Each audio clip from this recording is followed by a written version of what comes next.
थोड़ी सी chemical properties पढ़ लेते हैं बेटा, किसकी, एलिमेंट्स की पढ़ लेते हैं पीरियोडिक टेबल में। तो ये पहली है ऑक्सीडेशन स्टेट। क्या है बेटा? ऑक्सीडेशन। हाँ, ऑक्सीडेशन स्टेट। तो बहुत आसान है भाई, जो भी चार्ज आ जाए किसी भी एटम के ऊपर, और दो ही तरह के चार्ज आते हैं, या तो प्लस आता है या नेगेटिव आता है, मतलब या तो कैटायन बनेगा या एनायन बनेगा। इलेक्ट्रॉन दे देगा तो कैटायन, ले लेगा तो इलेक्ट्रॉन नेगेटिव बन जाएगा। ठीक है, तो वही बेटा उसकी ऑक्सीडेशन स्टेट हो जाती है।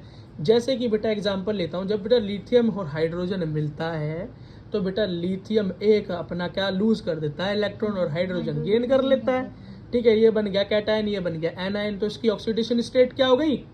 क्या हो गई बोलो बेटा? +1। और हाइड्रोजन क्या हो गई एक लूज करने के बाद? -1। हो गया याद? आसान है। अगला देखो बेटा कुछ और। अच्छा, याद रखना बेटा, ऑक्सीडेशन नंबर हमेशा एक इंटीजर की फॉर्म में रहता है। इसका मतलब नेगेटिव भी आ सकता है, देख ही लिया तुमने, पॉजिटिव भी आ सकता है, वो भी देख लिया, जीरो भी हो सकता है। भैया किसी ने ना तो इलेक्ट्रॉन दिया और ना ले लिया, उसकी ऑक्सीडेशन स्टेट क्या होगी? जीरो होगी। ठीक है बेटा, याद रखना, oxidation state is equal to the number of electron in the outermost orbital. सीधी सी बात है भाई, आउटर ऑर्बिटल के अंदर जितने इलेक्ट्रॉन होंगे उसी को तो कोई लूज करेगा, और उतना ही उसका ऑक्सीडेशन हो जाएगा। और बेटा जितने कम होंगे उतने उसी हिसाब से बाहर से गेन करेगा। भैया उसको अपना ऑक्टेव पूरा करना होता है ना। अगर एस सब शेल होगी तो उसको 2 इलेक्ट्रॉन चाहिए, अगर उसमें मान लो एक ही है, या तो वो इससे पहले अगर फ्री है तो एक या तो दे देगा, या एक ले लेगा। तो इससे क्या होगा, हमको पता चल गया भैया जितने इलेक्ट्रॉन यहाँ आउटरमोस्ट शेल में होते हैं वही क्या होता है, उसका ऑक्सीडेशन स्टेट होता है। एक ले लेगा तो 1 माइनस हो जाएगा, और एक दे देगा तो 1 प्लस हो जाएगा। ठीक है, अच्छा बेटा, कुछ एलिमेंट्स ऐसे होते हैं, वैसे ज्यादातर अपने वही 15, 16, 17, 18 वाले ऐसे होते हैं जिसके अंदर हमें ऑक्सीडेशन नंबर निकालने के लिए 8 माइनस करना पड़ता है। क्या? 8 माइनस करना पड़ता है। बस ये मैं आपको एग्जांपल करके दिखा देता हूँ, बाकी मैंने बता भी रखा है कहाँ से कहाँ तक 8 माइनस करना पड़ता है नॉर्मल निकालने के लिए 15 से 18 तक। ठीक, ग्रुप देखो बेटा, ग्रुप 1, 2, 3, मतलब 1, 2 और बीच वाले ट्रांजिशन वालों को छोड़ के 13, 14, 15, 16, 17, 18, 15 से लेके 18 तक बेटा आनाकानी करते हैं। तो हम उसमें से 8 माइनस कर देते हैं, 8 रुपए की रिश्वत दे देते हैं उनको। 15 से 18। हाँ, अब भैया ग्रुप 1 के अंदर वैलेंस इलेक्ट्रॉन क्या होता है? 1 होता है सब में। ठीक, अब अगला देखो, तो उनकी ऑक्सीडेशन क्या होगी? वही 1 ही तो होगी। 2 में भैया 2 वैलेंस इलेक्ट्रॉन होते हैं। मैंने बताया था वैलेंस इलेक्ट्रॉन ही बताता है कि कोई कौन से ग्रुप में जाएगा। शुरुआत की थी जब चैप्टर की, तो 2 ही इसका ऑक्सीडेशन स्टेट हो जाएगा। 13 में 3 तो 3 हो जाएगा, 14 में 4 तो 4 हो जाएगा। यहाँ पर बेटा गड़बड़ दिखाई दे रही है मामले में। क्यों?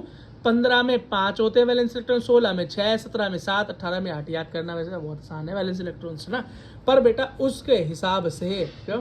उसके हिसाब से मैंने पहले ही बताया था तुमको। क्या बताया था? कि भैया कुछ के अंदर हमें 10 प्लस करना पड़ता है। क्या? 10 प्लस करना। तो 5 में 10 प्लस किया था तभी तो 15वें ग्रुप में पहुंचे। 6 में 10 प्लस किया था ये भी तो 16वें में पहुंचे। 7 में 10 किया था ये भी तो 17 में, और 8 में 10 किया तो 18 में पहुंचे। लेकिन बेटा इनके वैलेंस इलेक्ट्रॉन तो पता है हमें 8, लेकिन इनका ऑक्सीडेशन स्टेट निकालने के लिए हमें 8 से माइनस करना पड़ता है। तो 15 में से 8 गया तो बचा, कितना बचा बेटा? हाँ, ये बचा। अब 16 में से 8, हाँ, अब अच्छा बेटा 16 में से 8 नहीं गया, एक्चुअली गया 5 में से 8। 6 वैलेंस इलेक्ट्रॉन तो यही है ना, ये तो मैंने ग्रुप का सेटर बताया। तो 5 में से 8 गया तो 3 बेटा। ये 0.5 मतलब बहुत ज़्यादा माइन्यूट, छोटी जब हमने की होगी कैलकुलेशन तभी आया होगा, तो 3 याद रखना नॉर्मल। 6 में से 8 गया 2, 7 में से 8 गया 1, 8 में से 8 गया 0। बस बेटा इतनी सी बात थी। कुछ एग्जाम्पल देख लेते हैं। इलेक्ट्रोनेगेटिव पता होनी चाहिए ऑक्सीडेशन स्टेट के लिए। याद रखना, इलेक्ट्रोनेगेटिविटी पता होगी तो ऑक्सीडेशन स्टेट निकालने में भी दिक्कत नहीं आएगी, है ना। क्योंकि भैया इलेक्ट्रोनेगेटिविटी तो बताती है कि कौन कितना इलेक्ट्रॉन ले सकता है या ले सकता है। एग्जाम्पल देखो भैया, लिथियम और हाइड्रोजन के अंदर जब हमने दोनों को मैच किया था तो लिथियम के अंदर ज्यादा इलेक्ट्रोनेगेटिव था कौन? Hydrogen is more electronegative than of lithium. तभी तो पता चला जो ज्यादा इलेक्ट्रोनेगेटिव होगा वही क्या बनाएगा? एनायन बनाएगा, और बाकी वाला कैटायन बनाएगा। भैया लूज कर देगा उसके सामने, है ना। CaH2 और NH3 बेटा इसी के एग्जाम्पल है ना। तो जरा खोल के दिखा देते हैं इसको। CaH2 के अंदर कैल्शियम के 2 एटम और 2 हाइड्रोजन के हो गए, सॉरी कैल्शियम का 1 और हाइड्रोजन के 2, H2 है ना, सॉरी। तो बेटा कैल्शियम क्या करेगा? 2 इलेक्ट्रॉन देगा, हाइड्रोजन को 1 और इसको इलेक्ट्रॉन देगा, दोनों को 1-1 दे दिया। कितने यूज किए? 2 लूज कर दिए। अब इसमें NH3 के अंदर देखो तो एक सोडियम कितने को इलेक्ट्रॉन देगा, 3 इलेक्ट्रॉन देगा। किसको, एक हाइड्रोजन को, एक दूसरे हाइड्रोजन को, एक तीसरे हाइड्रोजन को, 3 हाइड्रोजन है। ठीक है बेटा, ओके।